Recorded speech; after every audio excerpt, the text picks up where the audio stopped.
우리 삶의 현장에는 많은 문제들이 있습니다. 어디를 가도 문제가 있습니다. 가정에도 있을 수 있고요. 또 직장에 가도 문제가 있습니다. 새로운 곳을 가도 문제가 기다리고 있습니다. 문제가 없는 곳은 없습니다. 세상 나라와 사탄의 나라가 존재하는 한 이 땅에는 문제가 계속됩니다. 그래서 하나님이 우리에게 다른 힘을 주셨습니다. 보좌에서 내리는 힘을 받으라고 합니다. 또 보좌에서 내리는 달란트, 미션을 주시겠다고 합니다. 보좌에서 내리는 힘과 권세를 우리에게 주셨습니다. 이 힘을 가진 사람에게는 문제가 전부 길이고 답이 됩니다. 문제를 문제로 보면 어려움을 당하게 됩니다. 나의 것이 아닌 보좌의 축복으로 그 문제를 본다면 문제 보는 눈이 달라집니다. 하나님이 우리에게 보좌의 힘과 권세를 주셨습니다. 성경에 나오는 렘넌트들이 다 그랬습니다. 요셉의 경우는 가정의 문제가 굉장히 많았습니다. 복잡한 그 가정 속에서 형들로부터 괴롭힘을 당하고 어려움을 많이 당했습니다. 하나님은 세계 복음화를 위해서 준비한 사건이었습니다.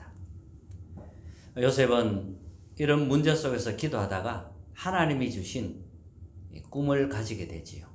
세계 복음화라는 큰 꿈을 가지게 됩니다. 이렇게 문제는 전부 길이고 우리에게는 응답이 되는 것입니다. 문제 자체가 응답이라는 건 아닙니다. 그 뒤에 있는 하나님의 큰 계획이 있는 것입니다. 모세 같은 경우에는 모세는 또 입양하러 갔습니다. 하나님은 이미 출애굽을 준비해 놓고 모세를 애굽으로 보낸 것입니다. 하나님은 이스라엘을 이끌 지도자로 모세를 훈련시킨 겁니다. 그 방법이 입양하였던 겁니다. 사무엘 같은 경우는 젖을 떼자마자 부모를 떠나서 성전에서 자랐습니다. 부모를 자주 보지 못한다는 것은, 또 부모와 함께 살지 못한다는 것은 굉장한 외로움이고 또 고통일 수 있겠죠. 그러나 하나님은 사무엘과 함께 하셨습니다. 이 사무엘은 언약궤 곁에서 하나님의 음성을 들으면서 성장하게 됩니다. 이렇게 해서 이스라엘을 살려내는 지도자가 되지요. 다윗 같은 경우도 굉장히 고난을 많이 당합니다. 위기도 많고 고난도 많이 당했습니다. 그러나 하나님은 그 고난을 통해서 다윗이 왕의 그릇으로 준비되도록 하나님이 준비하신 겁니다. 이렇게 성경의 렘넌트들, 또 성경에 응답받은 언약 가진 사람들 다 고난 속에서 응답받은 겁니다. 하나님의 계획을 이루기 위해서는 필요한 과정입니다. 정확한 말씀 속에서 그 문제를 보는 게 중요합니다. 하나님은 분명히 답을 주시려고 합니다. 우리에게는 다른 세계, 보좌의 축복과 권세가 우리의 것입니다. 하나님이 이것을 말씀하고 있는 거예요. 이것을 가지고 문제를 봅니다. 그러면 반드시 답이 보이고 길이 보입니다. 마태복음 14장 13절 21절 오늘 읽은 내용은 아니고요. 그 앞에 본문인데 어떤 내용이냐면 오병이어의 기적을 베푸는 내용이 나옵니다. 떡 5개와 물고기 2마리를 가지고 5,000명을 먹인 사건입니다. 기적이잖아요. 그렇게 해서 배불리 먹이고 남은 것을 거두니까 12바구니가 되었다 그랬습니다. 자, 기적을 베풀었는데 5천 명을 먹이고 남았다는 거죠. 이 말씀은 무슨 말씀일까요? 여기에서 세계복음화되는 그릇과 길 세 가지가 나옵니다.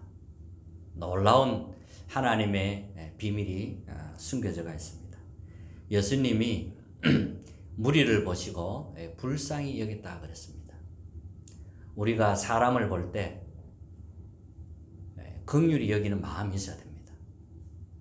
말로 티내지는 않지만 우리 속으로 그 한 영혼을 위해 기도할 수 있는 마음이 있어야 됩니다. 미워하는 마음도 가지면 안 됩니다. 우리에게 잘못하는 사람이 있다 할지라도 우리가 정말로 기도한다면 긍휼한 마음을 가질 수가 있습니다. 그 마음이 준비되어져야 됩니다. 하나님이 우리를 부를 때 긍휼히 여기면서 복음의 눈으로 보고 우리를 구원해 하신 겁니다. 그렇다면 우리도 다른 사람을 볼 때 복음의 눈으로 볼 수 있어야 됩니다. 무리를 보시고 긍휼히 여기는 마음, 이게 첫 번째 그릇입니다. 또 그러면 어떤 그릇이 준비되어야 되느냐 하면 하나님이 시급하게 보는 게 있습니다. 말씀을 받고 치유되어야 할 사람도 있습니다. 말씀 받고 치유하는 거, 이거 하나님 시급하게 보는 거예요. 무리를 보고 불쌍히 여기는 마음이 그 첫 번째 그릇이라면, 두 번째는 말씀으로 치유하는 이런 그릇이 준비되어야 되고요.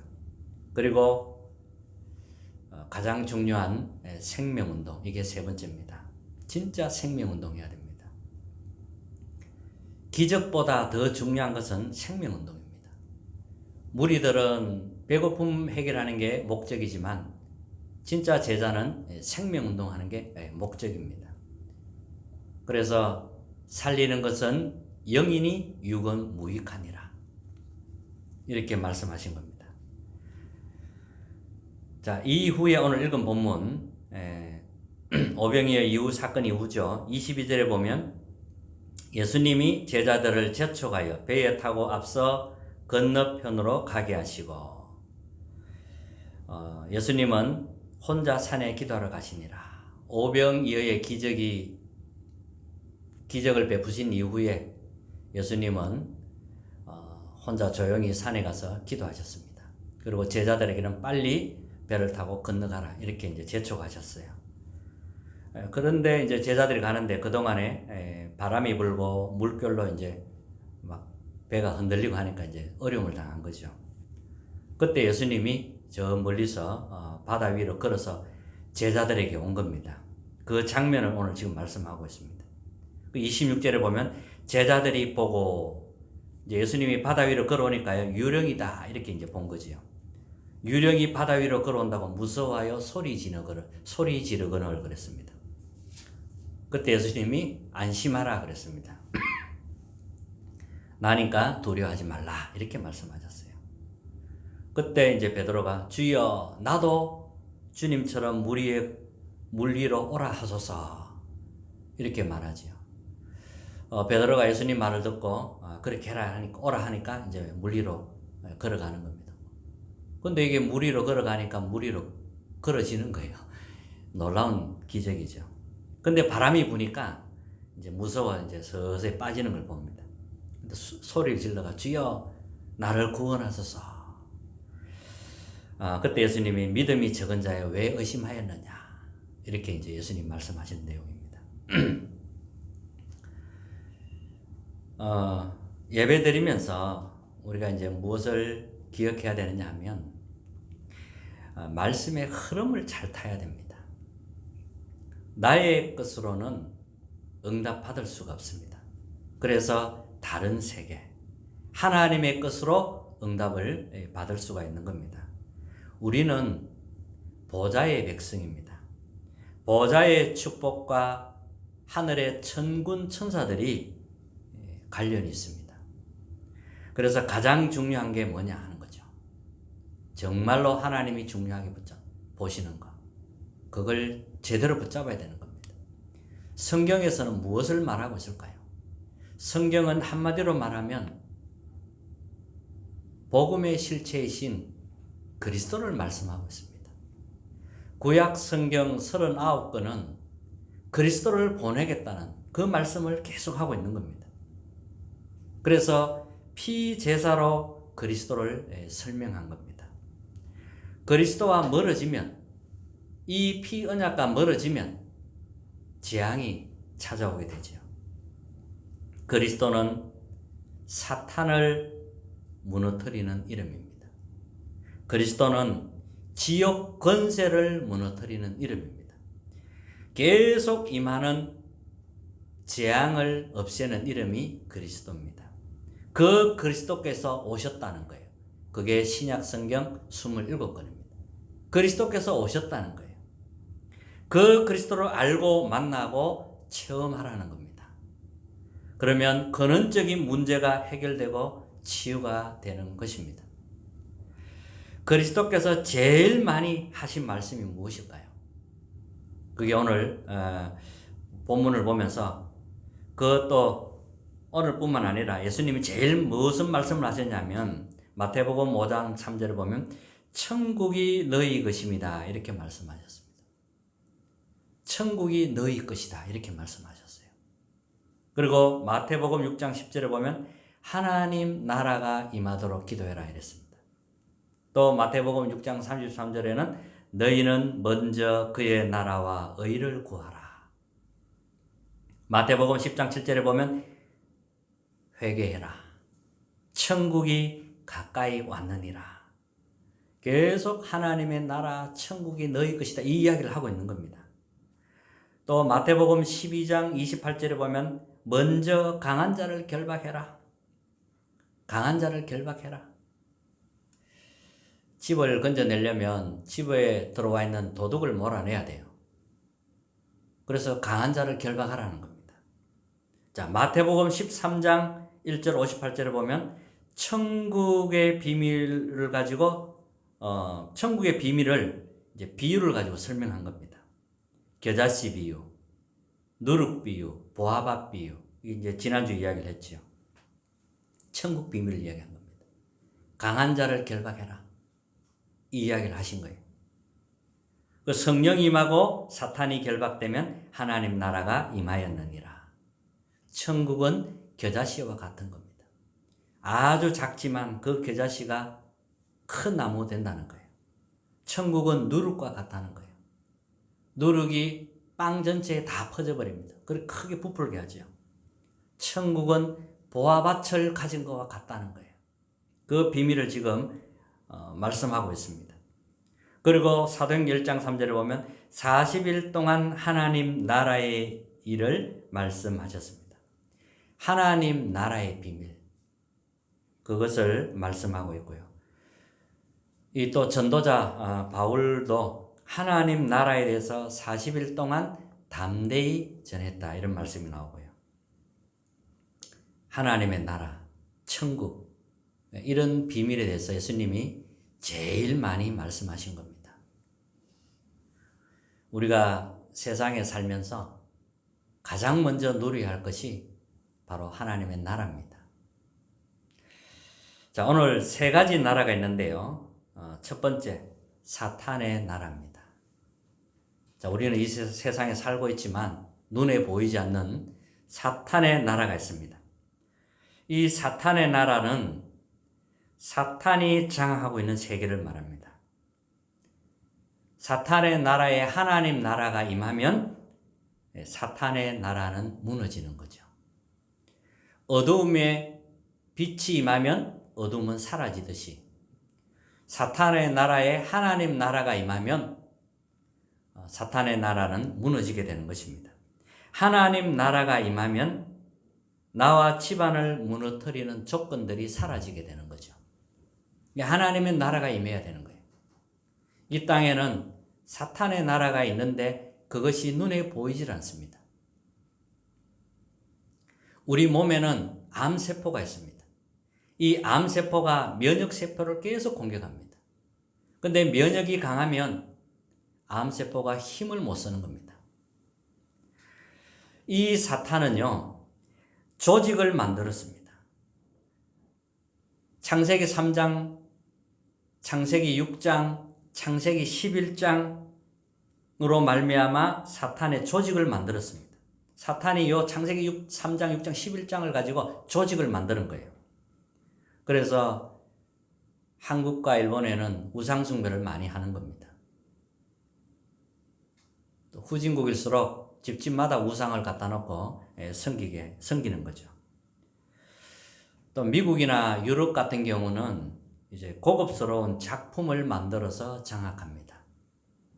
사탄의 전략이 그래요. 그러다 보니까 이제 정신병이 급증을 하는 겁니다. 우상숭배하면 뭐 악한 영이 들어오니까요. 정신이 온전할 수가 없지요.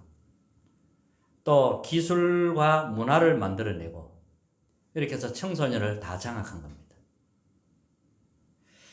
그래서 뭐 우리가 이 휴대폰도 이게 이제 3단체에서 만들었잖아요. 이게 이제 안 쓸 수가 없는 거예요. 이렇게 이제 조직을 가지고 다 장악한 겁니다. 어느 정도냐 하면 학문 속으로 파고들기도 합니다. 이렇게 해서 미래를 다 장악한 겁니다. 이게 사탄의 나라입니다. 두 번째는 세상 나라도 있습니다. 우리가 살고 있는 이 지금 현재 살고 있는 이 세계가 바로 세상 나라입니다. 세상 나라에 사는 사람들은 하나밖에 모릅니다. 그들은 잘 먹고 잘 살게 해달라는 거예요. 세상 사람들은 의식주밖에 모릅니다. 기독교를 하나의 종교로만 봅니다. 뭐 기독교나 불교나 다 똑같다 이렇게 보는 거죠. 그래서 그리스도께서 사탄을 이기고 재앙을 없애고 지옥 권세를 멸하는 그 그리스도에 대해서 모를 수밖에 없지요. 이 그리스도의 삼중직, 성삼위 하나님의 비밀, 이런 것은 이해할 수가 없는 겁니다. 세상 나라에서는 이해를 못합니다. 왜 이렇게 기독교인들은 유별나냐 이렇게 이야기를 하죠. 뿐만 아니라 이 제자들까지도 오병이어의 기적을 보면서 거기에 다 감동받아 버리는 겁니다. 기적 보고 우르르 다 따라가 버리는 거예요. 그리스도를 어떻게 볼 것이냐 하는 겁니다. 그리스도를 어떻게 보느냐에 따라서 모든 것이 달라지는 겁니다. 자, 그러면 세 번째, 하나님의 나라입니다. 사탄의 나라 있습니다. 예수 그리스도 이름으로 우리는 하나님 나라 임하도록 기도하는 겁니다. 이 세상에 세상 나라도 있습니다. 오직 먹고 사는 여기에 모든 것을 걸었습니다.